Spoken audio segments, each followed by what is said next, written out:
Her name was Sarah, and his name was James. It was supposed to be the happiest day of Sarah's life.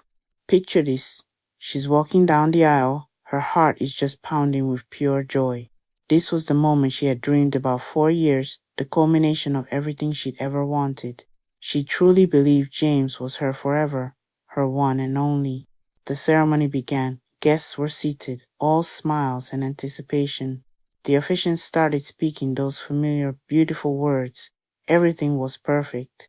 And then Jim's phone buzzed. Just a small sound, but it sliced through the quiet reverence of the moment. He glanced at it, a flicker of panic in his eyes, and whispered something under his breath that Sarah couldn't quite catch. The officiant, oblivious, smiled warmly and continued, "Do you, James, take Sarah?" And that's when it happened. A voice from the back of the room, a guest, shouted, "Wait, she doesn't know. He's already married." Silence, a thick, suffocating silence, fell over the entire hall. Sarah froze. It felt like her heart literally stopped beating. Her eyes darted around the crowd, searching for an answer. She saw confused faces, heard horrified whispers, sharp gasps of shock. And then her eyes landed on James in his trembling hands. He was holding a piece of paper, an old, crinkled wedding certificate. He had a wife, a real, legal wife. The world tilted on its axis. "James, what is this?" Sarah whispered, the words barely escaping her lips as tears started to well up, blurring her vision. I can explain," he stammered, his face pale and slick with sweat.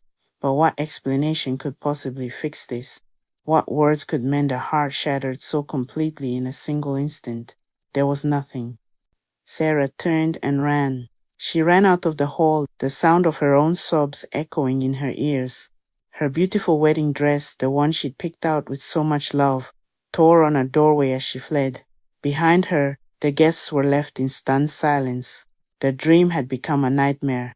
She cried that night, a deep, guttural cry that seemed to come from the very core of her being. She cried in the car, in a lonely hotel room, in the suffocating darkness where no one could see her. The pain was immense, a physical ache that consumed her.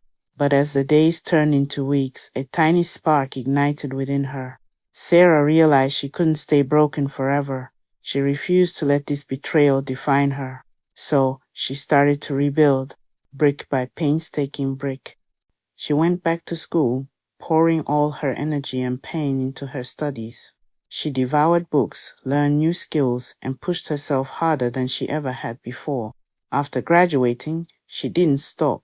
She started her own business, working day and night, fueled by a determination to create a life for herself that no one could ever take away. It wasn't easy. There were setbacks, moments of doubt, and lonely nights where the memories haunted her. But she kept going, driven by the memory of that broken girl in the torn wedding dress. She was building an empire, not of bitterness, but of resilience. Years passed. The Sarah who had once stood crying at the altar was gone. In her place stood a CEO, a powerful, confident woman who had built her own success from the ashes of her heartbreak. She was respected, admired, and truly happy. And every now and then, when someone new in her life would ask if she was married or if she'd ever had a wedding, a genuine, knowing smile would spread across her face. She'd look them in the eye and say, with a strength that was undeniable, "Oh yes, I married my dreams instead." And in the end, that was a love story more powerful and true than any she could have imagined. Thank you for listening to her story.